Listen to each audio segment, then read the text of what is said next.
So recently I went through the entire Mass Effect franchise and had so much fun. I went into each game blind, and outside of Andromeda, this series was an absolute blast. This video will be a compilation of my reviews with all 4 games with timestamps for each game so you can watch the review that you might want to see. Now that this franchise is over, I'll be patiently waiting for Mass Effect 4 to release alongside everyone else. Let me know what your favorite Mass Effect game is in the comment section below, and thanks for watching.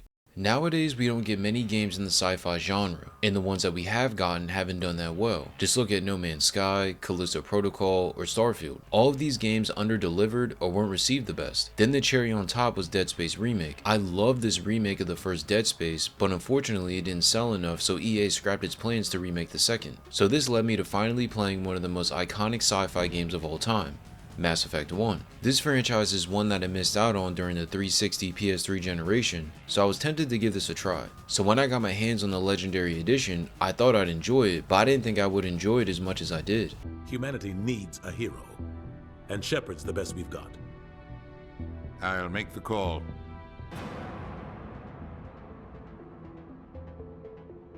Without a shadow of a doubt, this is where Mass Effect 1 really shines. Even in 2024, the gameplay still holds up. And the crazy thing is that it doesn't matter what you're doing. You could be walking around the ship, driving on a planet, or in an actual gunfight, but it's all addicting. Yeah, it can be a bit much to get used to when starting the game, but man, when it clicks, it clicks. Just from the beginning when I saw the character customization, I knew this game was going to be fun. For my playthrough, I decided to make a character that looked completely different than myself in real life. To my surprise, the character creation was a lot more in depth than I thought it would be. I thought it would be your simple face, hair, eyes, but it was a lot more. Then you can add on other information like military specialization and psychological profile. Once you have your character created, it's time to dive in. As I already mentioned, this game throws a lot at you in the beginning, but once you understand how everything works, you'll see how much fun this game is. What boggles my mind is how well everything sort of meshes together. With an RPG, usually there's some aspects of the game that may be forgettable, but I don't think that's the case with this title.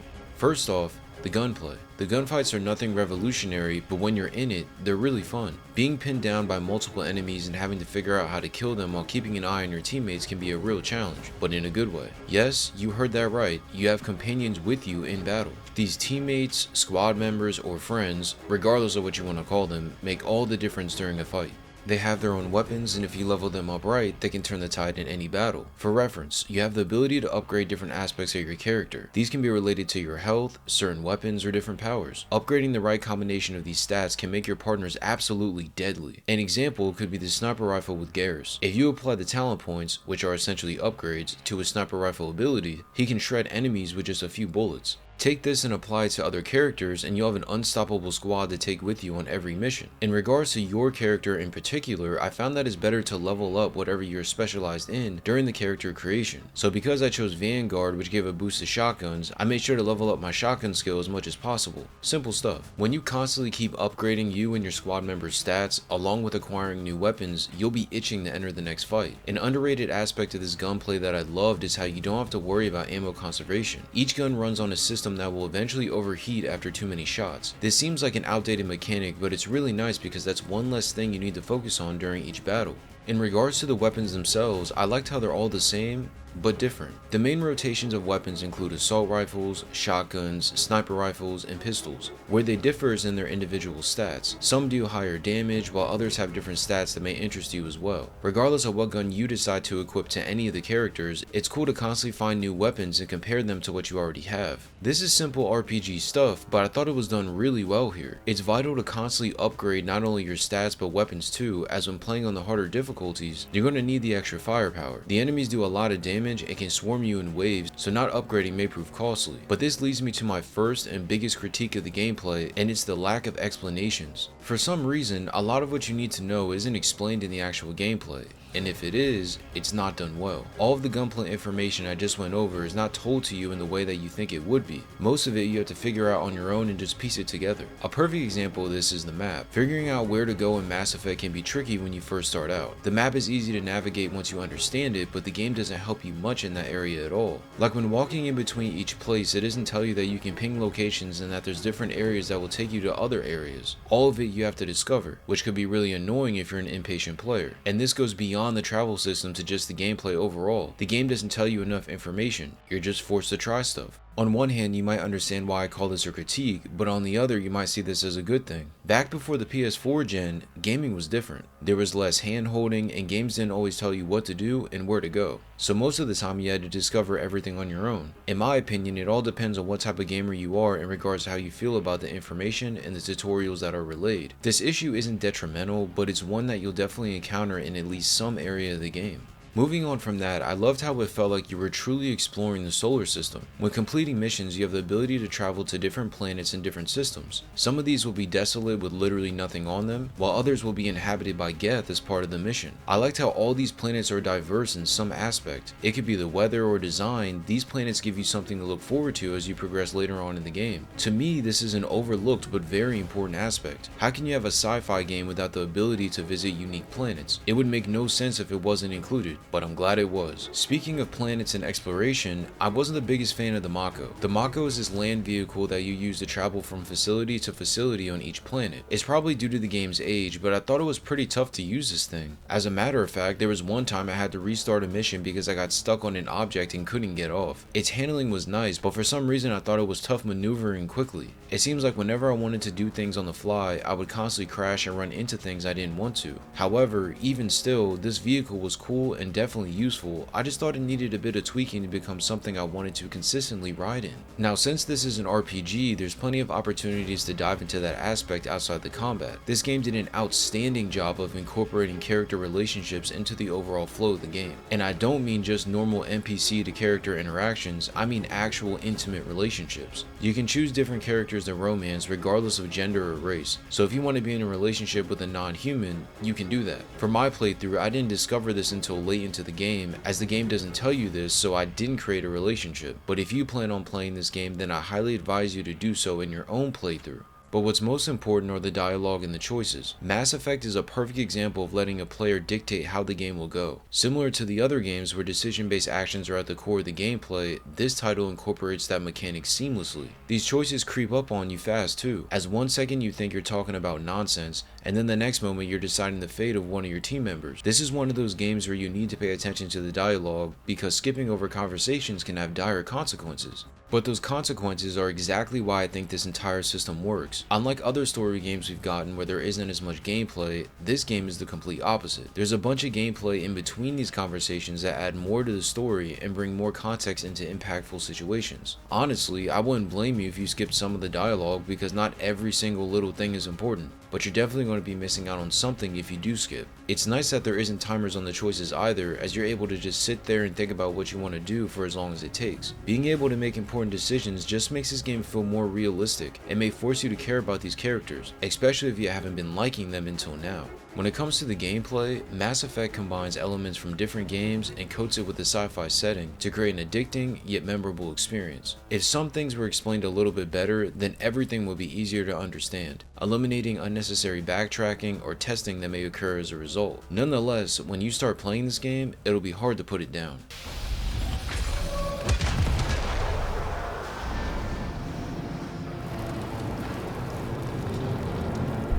Now, you can't have a sci-fi game without a solid story, right? Well, Mass Effect's story definitely checks off the box. I have to admit though, this does take some time to pick up. Again, I wouldn't blame you if you try speeding through this, because it's not just greatness from the opening cutscene. But where I think this story hits is when you start piecing everything together. Yes, the cutscenes exist and show you everything that's going on, but when we start talking to other characters and understanding elements of the story that aren't directly related to you, this is when it all comes together. I'll avoid spoilers, but you play as Commander Shepard, who is tasked to stop an attack by the Geth, which is pretty much the evil species you encounter in the game. Along the way, you discover that a rogue Spectre activates a beacon that you and your team are searching for. This sets off a chain of events that would have you on a chase to find and put a stop to the Spectre before he takes over the entire galaxy. It doesn't seem like much, but the story gets good pretty fast.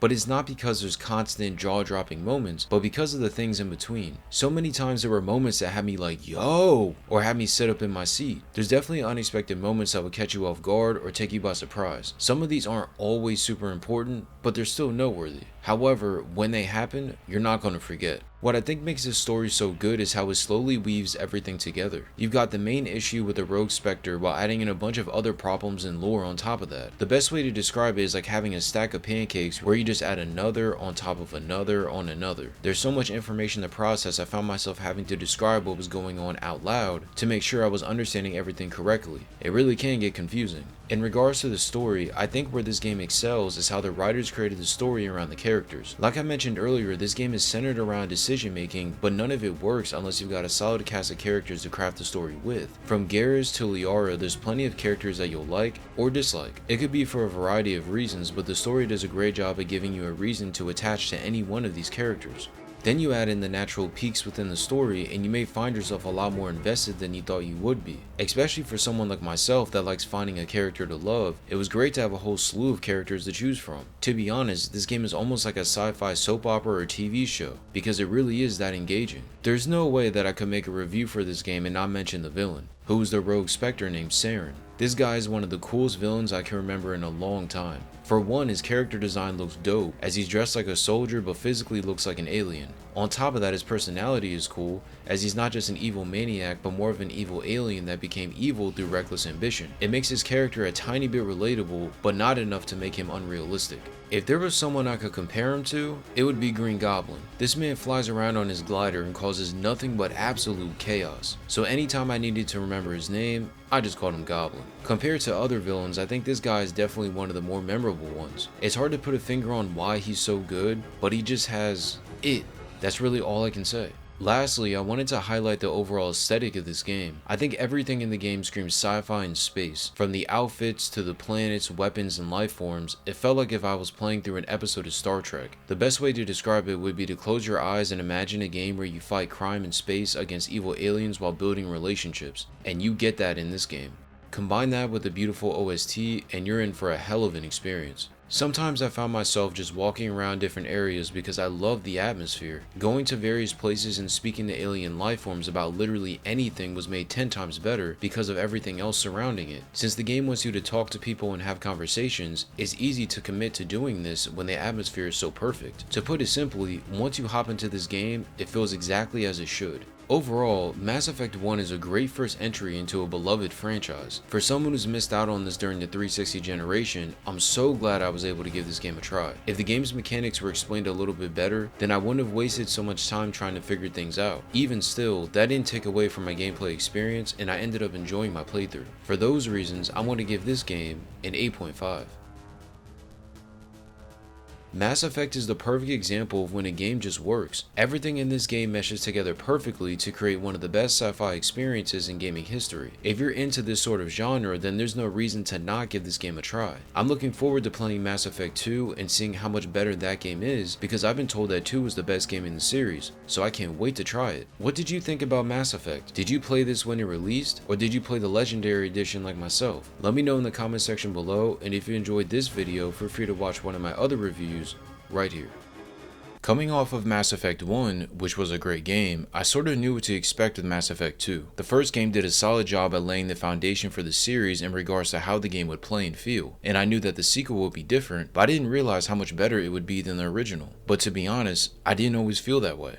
But Shepard, they'll follow her. She's a hero, a bloody icon.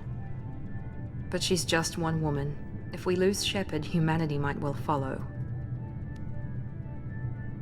Then see to it that we don't lose her. In my opinion, the gameplay is what took the biggest leap from Mass Effect 1 to 2. Yes, a lot of it is the same, but it's how you do everything which is different. At first, I didn't like the changes because I was so used to how everything was in the first, but once you start getting used to this game, it all starts to come together. And to be clear, the gameplay in this video is from my playthrough on the Legendary Edition, not the OG. Something that may not seem too important but was a huge deal to me was the map. In the first game it was confusing to navigate, but you were able to pin location markers that would help you find wherever you were going. Once I started using these, finding where you wanted to go wasn't hard, but in this sequel they took that feature away and instead changed how the map looked, along with giving labels to each of the locations as well. This was one of the harder changes I had to accept, as I already had trouble with the map before, but now with these tweaks I thought I was going to struggle even more. But instead, the devs did a good job in making the hallways between each place easy to navigate and distinguish from other areas, which made finding each place a breeze. Initially, I thought using the map would be very difficult to do, but once you give it a try yourself, you'll see it's not that bad. Even still, I wish we could ping locations because that's always a good feature on games with lots of areas to explore. Another change that was jarring was the switch from no ammo to having ammo for your guns. Before, each weapon you used had a sort of heating system where you could fire infinitely until your gun overheated and you had to wait for it to cool down. But now in this game, your guns had ammo which you could find next to crates, dropped from enemies, or littered around areas within a planet. At first, I hated this change as I was used to blasting my enemies with tons of bullets and not having to worry about ammo conservation. But slowly, I made the mental shift towards keeping track of my ammo, and it made this change easier to deal with. What was cool was that when you picked up ammo, it not only filled the gun you were using, but the other guns in your arsenal as well. So let's say you were using the shotgun at the moment, but you also had a pistol and machine gun in your loadout. Well, that ammo would refill the mag on those weapons too. This mechanic seems a bit generous, but it helped to make the transition to this mechanic a bit smoother for sure. My playthrough was on normal, but I would imagine that on the harder difficulties, the game would drop less ammo or you wouldn't receive as much. Let me know in the comments if this is the case. Now, what I think this gameplay was lacking a bit was the RPG elements. I can't put my finger on it, but it seemed like we had less choices in regards to weapons and powers than before. In the first game, every character's skill tree was a lot bigger and had more options to choose from, but in this game that wasn't the case. You still had upgrades to choose, but they were a lot more condensed. Like each member has their own unique powers and moves, but you can see the lack of depth in all of these. And to make matters worse, receiving skill points took longer, so unless you did a bunch of quests, you weren't receiving a lot of points to upgrade the little bit of things that each member did have. This was a bit disappointing as the whole skill mechanic is one of my favorite aspects of the first game, but I'm glad it was still implemented in the sequel. It's just one of those situations where you had a good thing going and you didn't need to change it, but by changing it, you made it worse. Oh yeah, and I forgot to mention that in order to reset your stats, you had to pay in order to do that, where before you could just press a button and reallocate all your points without an additional fee. If there was one area of the game that shouldn't have been messed with, it was this. In regards to the gunplay, I thought it was improved, but only slightly. Because of the new ammo system, it felt really good to use all the guns, and switching between them was pretty seamless as well. Combine that with the powers and everything felt as it should. I do think that in this game you can't run and gun as much as before, but that's not a big deal. In each area there's plenty of cover for you to use, and depending on the situation, you're going to need it. But as I went through battle after battle, I realized that something started to bother me,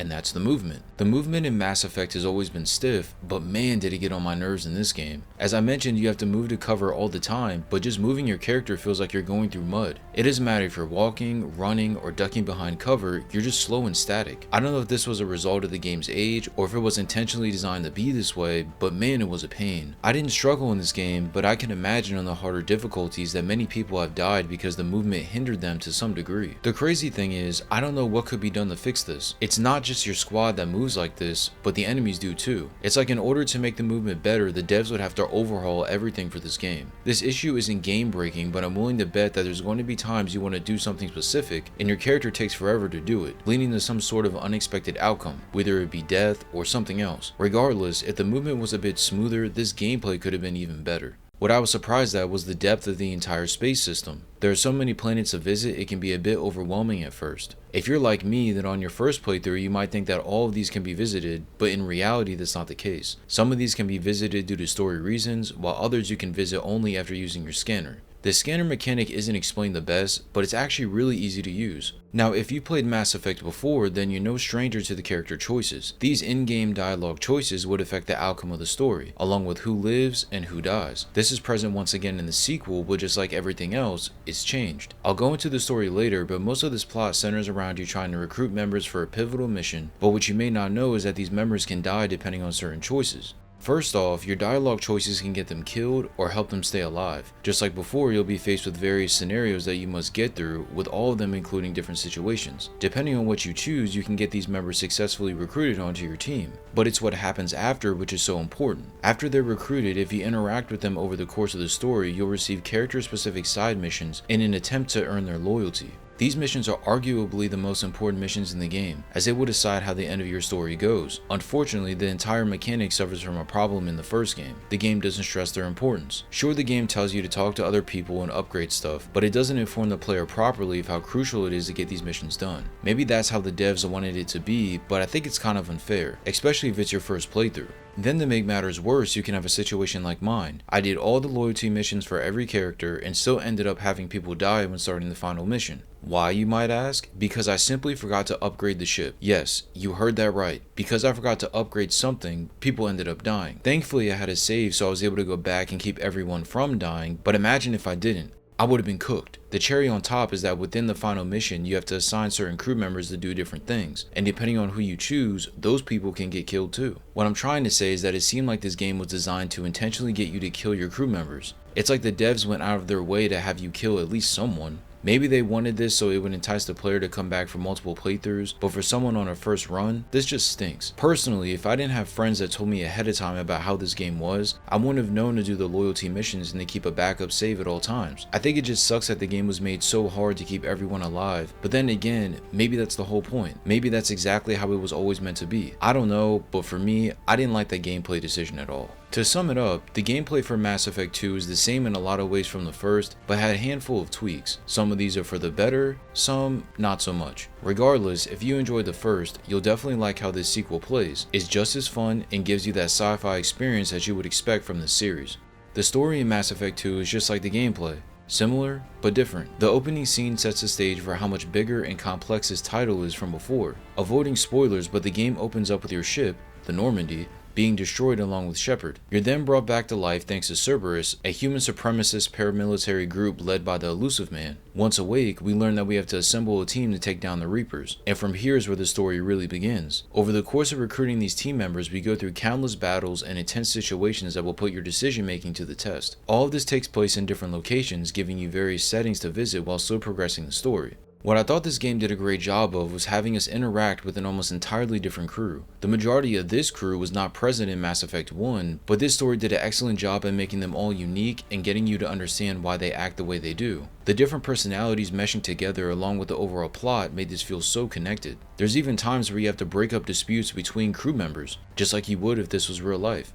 I think where a lot of the shock factor comes from is how you approach the game. When making the decisions I've already mentioned, whatever you choose is deemed as a good or bad choice. After you do this a bunch of times, you'll be more of one side versus the other, thus affecting the story. Outside of that, the crew member deaths is where a lot of the memorable moments will come from. In between all of that, this story isn't anything too special. You still go from planet to planet, building new relationships and solving problems, but that's exactly what I expected. What I think this story benefits the most from is the improved mission design. Out of all the aspects in this game that were changed before, the mission design is by far the best. Each mission has you doing so much more than in the first game. Even the battles are bigger and more exciting, as each mission has a lot more going and is more intense. This boost in mission design means that the story within it is a lot more impactful and important to the overall lore of the universe. The dialogue between the characters all has varying degrees of importance, but the majority of the time it's always worth listening to. What makes this even better is that the choices you made in the first game do carry over and affect different aspects of the missions in this sequel. Like, depending on who lived or died, you may see returning characters who will give you missions on whatever planet you're visiting. Usually during these segments, the dialogue will mention something from before and what they've been doing since the end of the first game. Along with that, I loved how you'll be completing missions and interact with random characters that will notify you of events on other planets that are a direct result of a choice you made from before.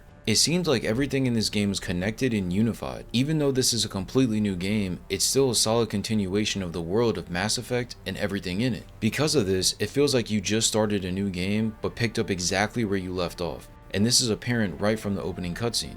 In terms of the villain, I didn't think the whole concept was as cool as Saren from ME1, but they got the job done. Saren was a lot more memorable and menacing, but this time around I was just like, eh. I hope that in the next Mass Effect the villain will be more similar to Saren, as I loved how he was done in that title. The story for Mass Effect 2 is good, but nothing crazy. I think where a lot of the memorable moments stem from are from the decisions you make, good or bad. If the villain was better, then it would add a small layer of fear that this plot needed in order for the player to really feel the gravity of the situation. Otherwise, it's kind of the same thing. Work together to kill a threat to the entire universe, but even still, it's definitely enjoyable.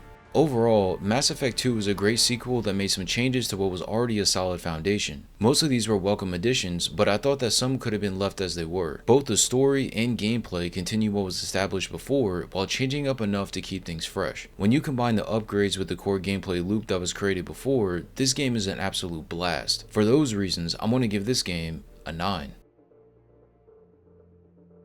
In my opinion, Mass Effect 1 was already so good that it's hard to improve upon it. I think the devs did the best they could at making what was already good even better, but sometimes it wasn't necessary. However, for the majority of the game, everything included was done better than the first. From the mission design, planet variety, and dialogue choices, it's all done at a high level. With the high scores this game received, it's apparent that this title cemented this franchise as the definitive sci-fi video game experience. And after finally playing this for myself, I can't wait to play the third game in the trilogy, Mass Effect 3. What did you think about Mass Effect 2? Did you like this more than 1, or are you hearing about this for the first time? Let me know in the comment section below, and if you enjoyed the video, feel free to watch one of my other reviews right here. After playing Mass Effect 2, which many claim to be the best in the series, I didn't know what to expect when going into Mass Effect 3. Many times when playing franchises that have a trilogy, usually the third game is not the best in the series, but for some reason, I had a gut feeling that I would like 3 more than 2 just because of the jump in gameplay from 1 to 2, so I was expecting the same jump from 2 to 3, and I was right.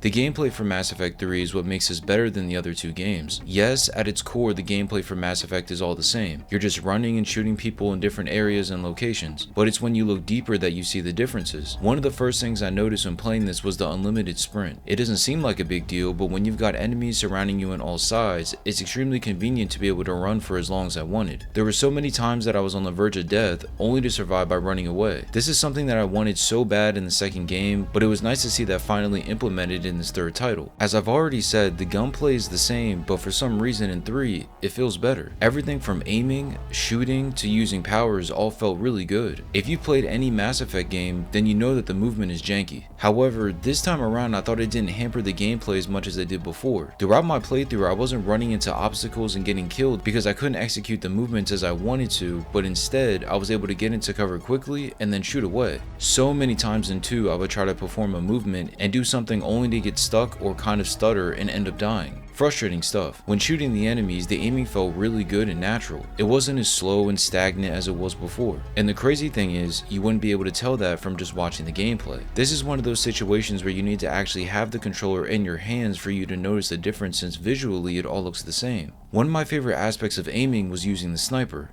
The sniper has always been one of my favorite weapons, but using it in this game was extremely satisfying. Hopping in and out of aiming was seamless, making me want to use that weapon more than I was before. And this is the same for all the weapons. Using them in the actual gameplay just felt good. Using the powers felt like you were performing an actual combo instead of it being segmented from the other weapons. Before in 2, I leaned more into the guns and didn't use the powers in much, but in 3, I used them a lot more. It was so cool to be shooting an enemy and then switch and use a power right after. Let me give you an example. So there was moments where I would not see an enemy creep up right next to me and end up getting some hits in. When I was in these situations, I would use a power to slam that opponent into another area and then hop right back into shooting. Performing all of this was really fast and could be done with just a simple input, making it addicting to do during the fights. Take this concept and apply it to the other squad members and your team will be functioning at peak performance. Staying on the topic of gunplay, I thought this game went above and beyond when it came to weapon variety. There are so many weapons for every type of gun, it's actually insane. Between the snipers, pistols, SMGs, rifles, and shotguns, there's an endless amount of guns that you can add to your loadout. And what's great is that these are not all stored at the same place. You can buy weapons from stores on the Normandy, stores on the Citadel, or you'll find them as you progress through the missions. Once you do get these weapons, you may not stay with them for long, as there's always a better weapon available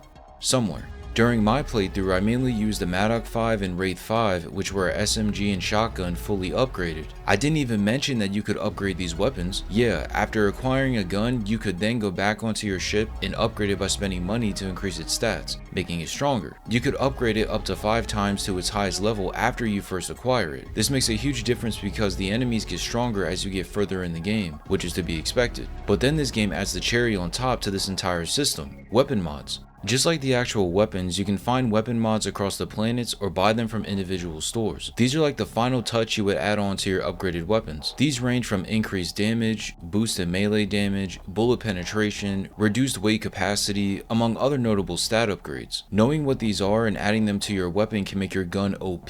Now I played on normal difficulty, but when using my shotgun upgraded to the max, along with the damage mods, I would one-shot almost every normal enemy and shred through many of the tougher ones. These mods really do make a difference. It couldn't possibly get any better, right? It actually does. You can take everything that I just mentioned and apply them to your squad members as well. So all of the guns and mods that you acquire don't have to be exclusively yours, but instead, you can add them to your teammates' weapons, making them just as strong. Want Garrus to have an OP sniper? Want Liara to have an unstoppable pistol? You can make that happen without having to sacrifice anything in your specific loadout. This entire weapon system was done so well, it makes the gunplay better than the other two games by a large margin. Now I've gone into the weapons, but I haven't talked about the powers as much. Just like before, you would unlock powers for each character by upgrading the certain stats. Upgrading everything felt closer to how it was in 1, with more options to choose from, but with a slight twist. After choosing to upgrade a power, you were taken to a second screen where the upgrades go a little bit further in depth. I loved this as it gave me more control of what about the power I wanted to upgrade, rather than just doing a simple power boost.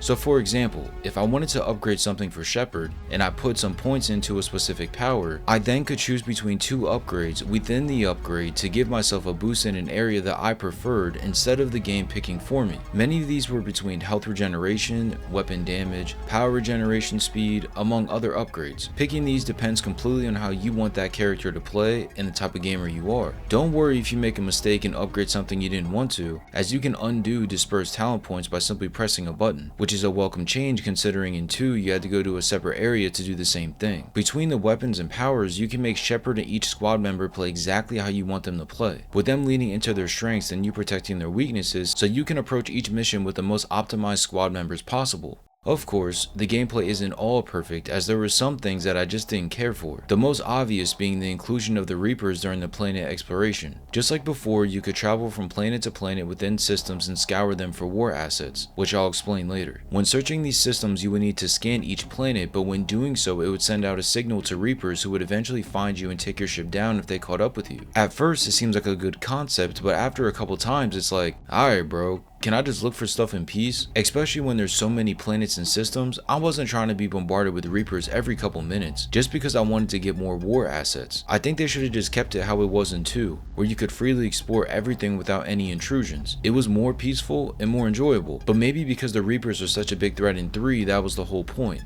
But let's move on. Another thing that annoyed the hell out of me were the placement of the grenades. So many times during the encounters I would be sitting behind cover trying to avoid gunfire when a grenade would appear right next to me out of nowhere. Like the enemy could be way across the entire area and just lob this nade and then bam, it would be right next to you. At first, I thought maybe I was just sitting in a bad spot, but after enough encounters, it became apparent that this was by design. These grenades landed in the perfect spot every single time. It's actually ridiculous. And if you're wondering, I did die to these grenades many times. It sort of reminds you of in the Uncharted games where the enemies in that would throw their grenades in the exact location you were hiding. It's just an annoying design choice. Now a minute ago I mentioned war assets, and these are specific to this game. To put it simply, they're exactly what you think they are. They're assets that you can acquire to use in the war against the Reapers, the antagonists of the game. However, getting these is not as easy as you might think. Collecting these can be done by probing planets, finishing missions, or doing side quests. In the middle of the Normandy, there is a tracker that fills up as you collect more and more assets, with a marker indicating the minimum amount that you need. More importantly, these war assets have an impact on the ending of the story, which I'll discuss later. But in regards to the gameplay, collecting these war assets was a neat incentive to make the player do more in the actual game.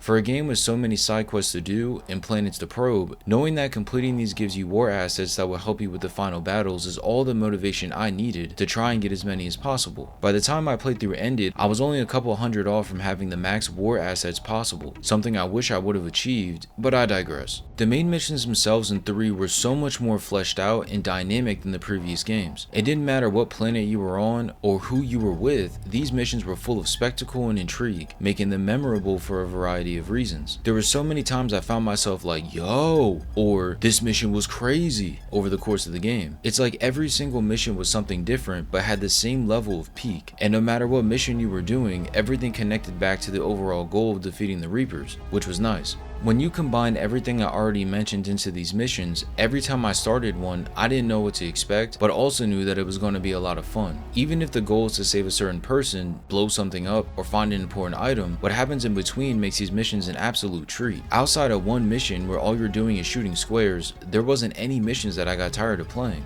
In its entirety, the gameplay for Mass Effect 3 is what sets it apart from the previous two games. Pretty much everything is done better than it was before outside of a couple minor things, but for the most part, this gameplay will have you coming back for more and wishing there were more main missions because it really is that fun. Just make it right, soldier.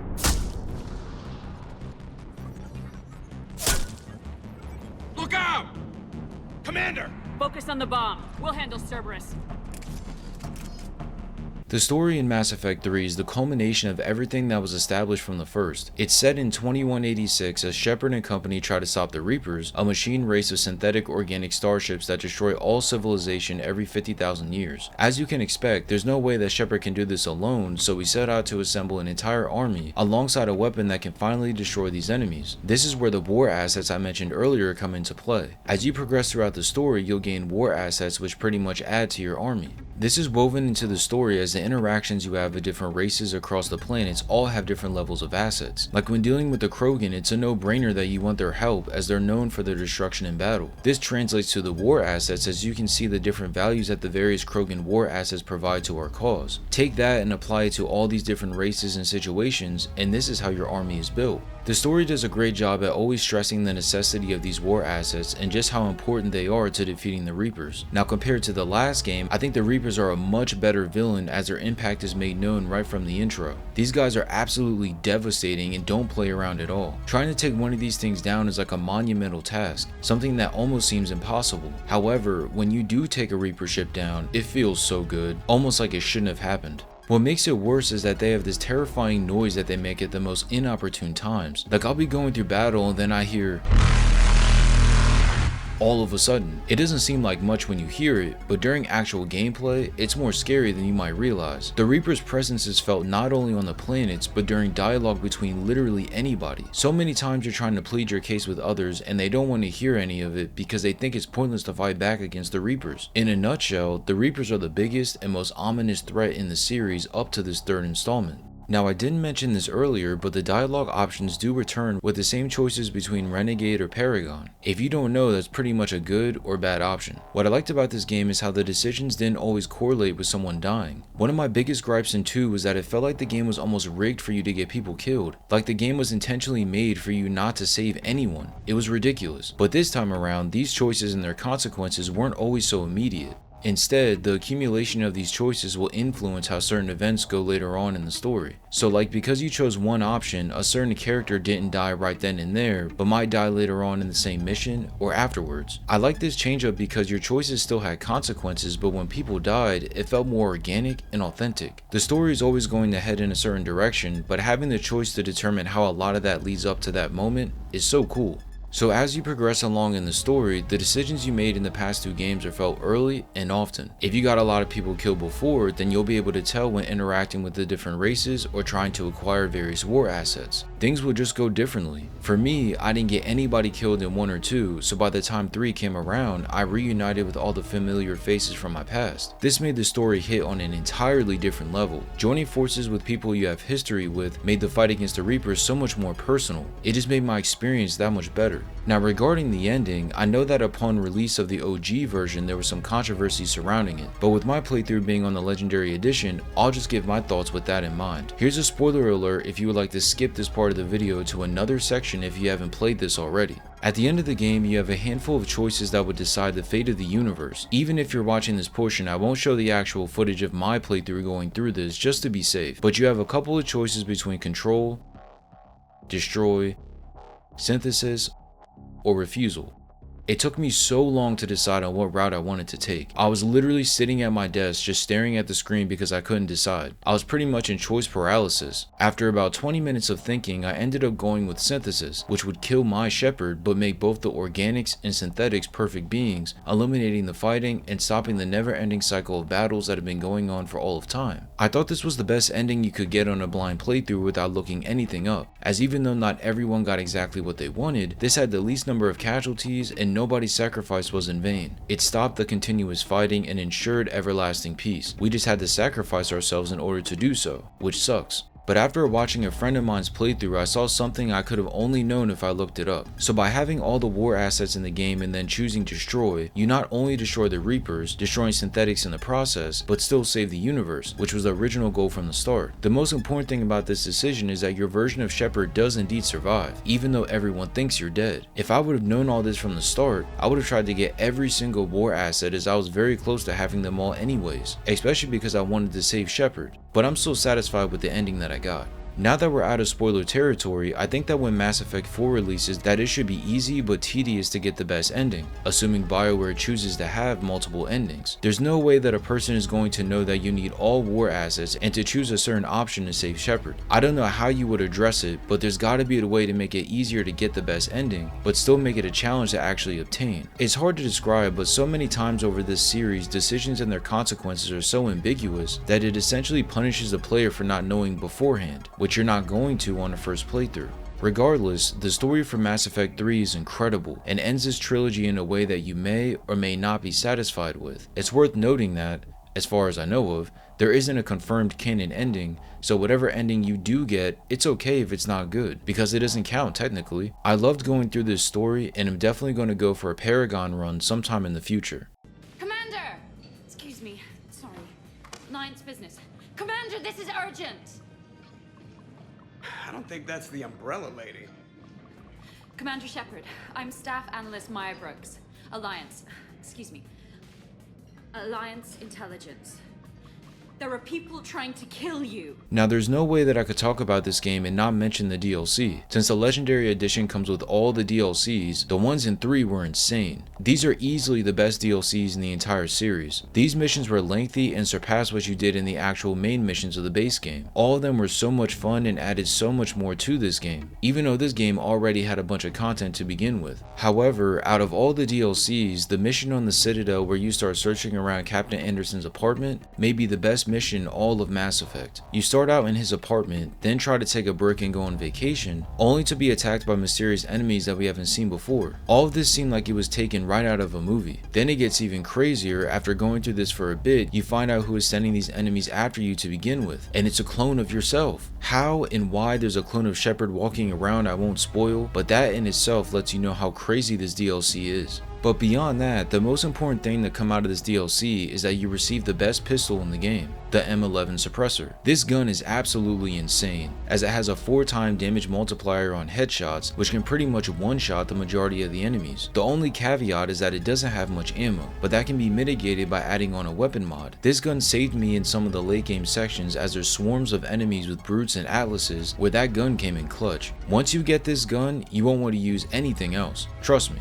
Including the other missions, everything about these DLCs was just perfect. The dialogue, interactions, and action sequences are all unforgettable. Just like the base game, there was times I found myself like, what is going on? This is crazy. But all of that just adds to how much fun this game was. If you're wondering, yes, these DLCs are tied into the story, so it's not just all irrelevant missions that you go through, but rather ones with meaning behind them. Again, I stress that if you got people killed in the previous games, certain characters won't be available for these DLCs, but I'm sure you could have guessed that. If everyone is alive, then these hit so much more. The different areas you explore while going through these DLCs really give these their own identity, keeping them separate but not too far off from the base game. It is worth noting that a lot of the Citadel missions are just errands, requiring you to go to a planet and probe it for something, then bring it back to a person. That was a little repetitive, but I didn't mind too much. But if you're someone who doesn't like those kind of missions, just be prepared to skip those because you're not going to be interested. Remember, you do get war assets for completing those missions though. Just a heads up. Nonetheless, if you went back in time to release, I would have told everybody that I could to buy these DLCs because they take what's already a great game and make it even better. These DLC packs really are that good. Overall, Mass Effect 3 was phenomenal. Going into this, I knew I would like it, but I didn't think I would end up loving it as much as I did. The game feels like the culmination of what came before it, and it did a great job of putting a bow on a lot of characters and their arcs, making everything feel complete, like drawing a definitive line in the sand. Even with a couple things I didn't care for, this game was a blast to play from the very beginning. Even though this game isn't perfect, I'm going to give it a perfect score of 10. Yes, this game does have a couple flaws, but those flaws are so minor for me I can't deduct points away from my final score. I love this game so much and I wish I would have played it sooner. After finishing both the base game and the DLCs, I don't understand how someone can think that 2 is better than 3 when 3 does just about everything better than 2. But even if you do think that, that would be a valid take, as all 3 games in this trilogy are great, it's just a matter of which you like the most. When BioWare releases Mass Effect 4, I hope they pull a lot of inspiration from this game because I think this is their best work in regards to this entire series. What did you think about Mass Effect 3? Did you play this back in 2012? Or are you hearing about this for the first time? Let me know in the comment section below, and if you enjoyed this video, feel free to watch one of my other reviews right here. After recently going through the first 3 Mass Effect games, I was dreading this moment. Up until now, all I ever heard was, yeah, don't play Andromeda, big dog. That game is ass. Go ahead and skip that. But me being me, I had to see this through as this is the last game in the franchise. Since I absolutely love 3, I assumed that this would be a step down from that, but what I wasn't anticipating was how big that step down would actually be. And unfortunately, it was a massive step backwards. Let's get back to the shuttle and...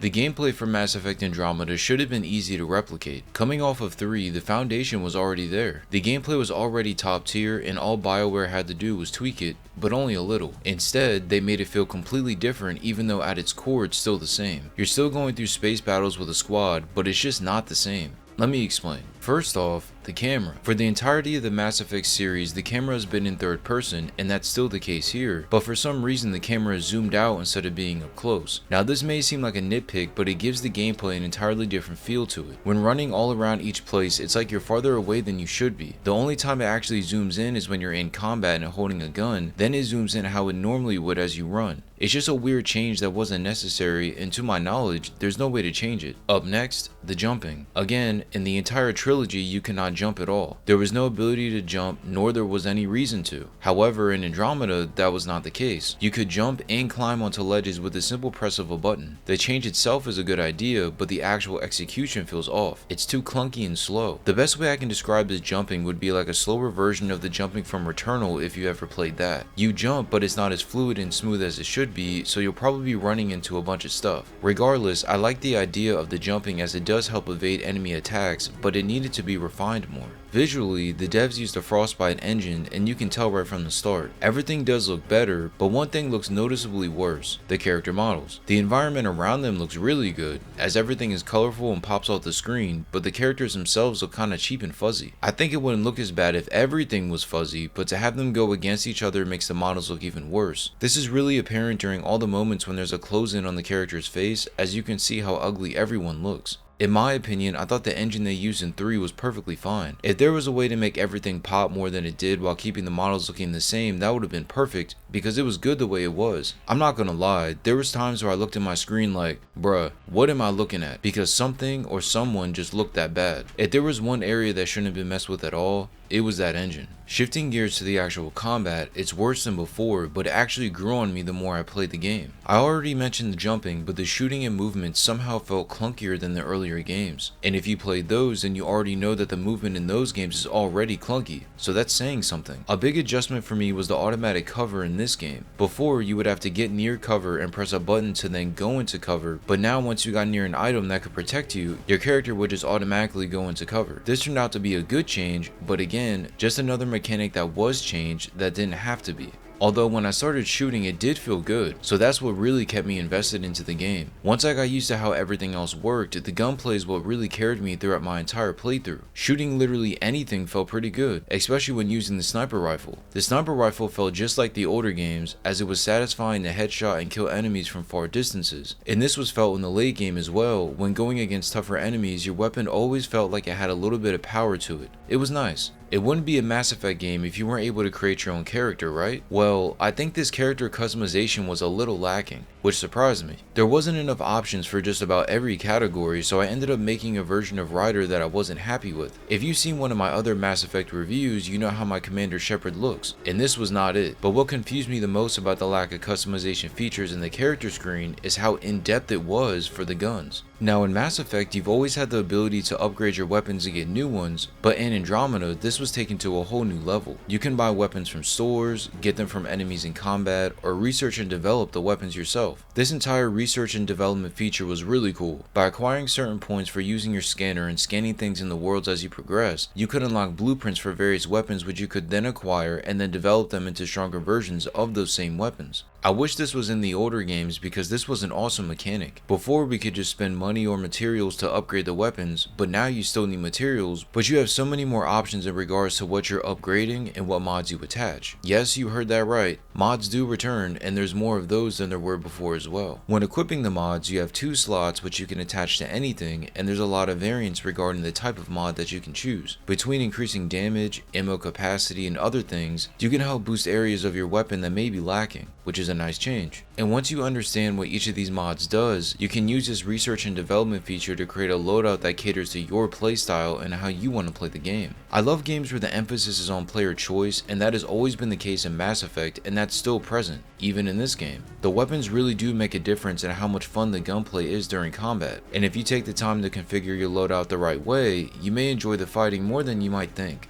When it comes to content, I think this game had a lot of padding, and these games can take a while to get through if you do a lot or all the side content, but Andromeda was just ridiculous. There are so many worlds and systems to go through and make your head spin. Then when you add on the fact that there's quests on each of these worlds, it just seems like never-ending content, which can be a good or a bad thing. For me, I was not feeling this game like that to try and even get close to 100%ing it, but this game didn't have a memorable cast for me to devote all that time to doing missions that regarded their individual situations. Just like the past games, this game had loyalty missions that had you help one of your squad members that will reward you with their loyalty by the end. However, I think this system only works when you have characters that you actually care about. Outside of the Krogan, Drek I think his name was, there was literally nobody else that I cared about. Nobody. Everybody was just boring and forgettable, unlike the characters from the trilogy. I wasn't invested and didn't want to do their loyalty missions, which was a shame because before I did everybody's loyalty missions. I can't put my finger on what made them so boring, but something was just off. They were missing the sense of personality that I was used to the characters having. It didn't help that the character we play as is just as boring too, so the entire mechanic was a miss compared to before. I did mention a bunch of planets, and one cool thing they brought back was the ability to use a land vehicle across all of them. When on each planet, you could travel all over each world to get to important landmarks, quest objectives, or to find materials. To my surprise, the world wasn't empty either, as there's enemies that you can run into as you're on the way to your destination, along with new areas to explore, all giving you materials and XP. To spice things up, there's usually areas within the world where crossing it damages yourself or the vehicle, making things a bit dicey while traversing. Thankfully, there's a fast travel system so you're not driving from place to place, because sometimes you're going pretty far just to reach the mission. This is more of a subtle change, but I do like the ability to go to planet without running into the Reapers. Now of course we're not dealing with Reapers in this game, but before in Mass Effect 3 when I would be trying to scan planets, running into the Reapers was a pain in the ass. With as many planets as there is in this game, not having to deal with them made it easier to get where you needed to go, which is greatly appreciated.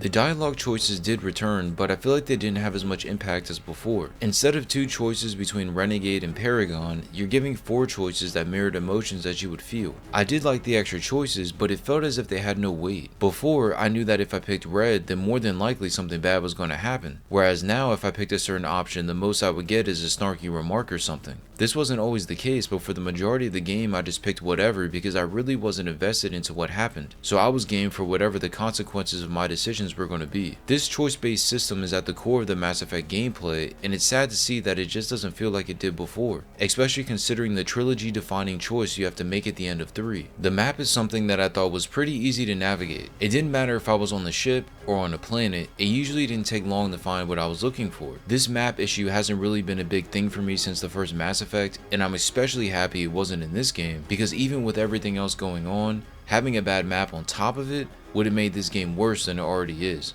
The gameplay for Mass Effect Andromeda should have been an easy layup, but instead, BioWare took a shot from half court and missed terribly. There was so much that was changed that shouldn't have been, even though the core gameplay is still the same. There are some bright spots that I thought were done well, but for the most part, the gunplay is what allowed me to continue playing this game because everything else was just meh.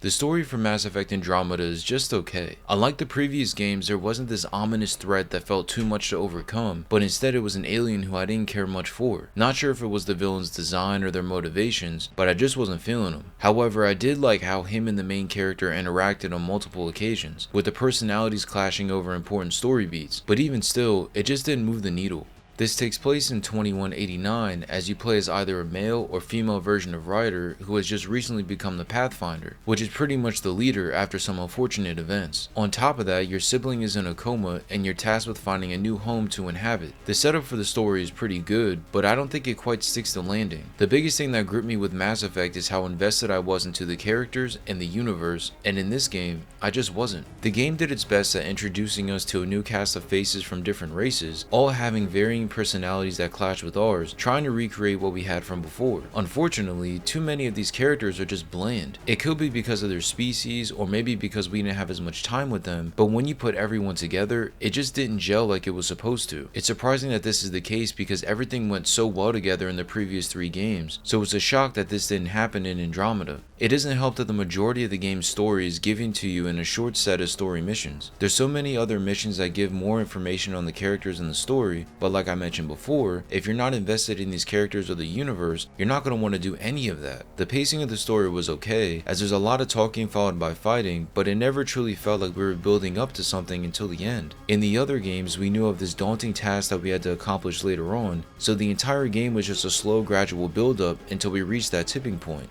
I think what hurts this story is that it feels like there's no connection to the past. Yes, I won't act like I read all the collectibles and know everything because I definitely don't, but just speaking on the main story, it's so different and separate from the other games that I think it hinders the experience if you played those. It's like this game is a spin-off and not a sequel to Mass Effect 3, and if that is the case, please let me know in the comment section below. But my whole point is that BioWare should have just took the time to make Mass Effect 4 or a spin-off game that somehow picks up where we left off or fills in the gaps in between until we get to the next sequel game. Instead, we have a story within a title that just happens to have the name Mass Effect on the cover. To put it simply, the story for Mass Effect Andromeda isn't awful, but it's not memorable for any reason whatsoever. If you were to play through this game and skip all the cutscenes until the end, you could still have an okay understanding of what's going on because it's not that complex, which for a Mass Effect game isn't a good thing. Overall, Mass Effect Andromeda is not good. It's by far the worst game in the Mass Effect series and just doesn't feel like Mass Effect. There's aspects of this game that mirror the older games, but so much has changed in an attempt to enhance it and make it better, it just feels off. I think it's hard to get invested into these characters, and the main character Ryder is nowhere near the level of Commander Shepard that I didn't care about them either. It's just a shame that this game took so many steps back because Mass Effect 3 is literally peak. For those reasons, I'm going to give this game a 5.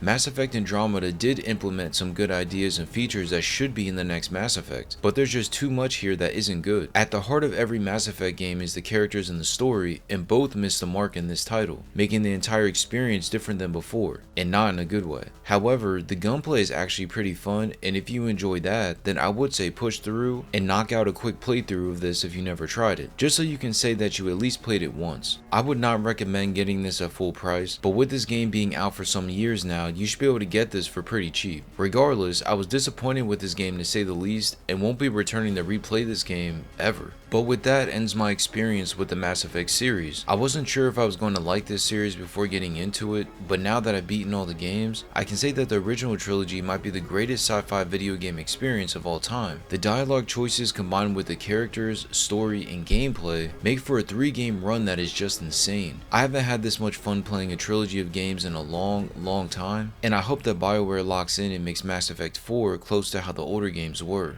It doesn't have to rival 2 or 3, but to be honest, it doesn't have to. A modern Mass Effect and current gen graphics with the gameplay and story of the older titles is all we need to have an automatic Game of the Year contender. With only a couple teaser trailers, we don't have much information on Mass Effect 4, but I'm sure by the end of this generation we'll know what we're getting as BioWare is fully focused on development for that game. Until then, we just sit and wait for at least another 4 years for the next Mass Effect.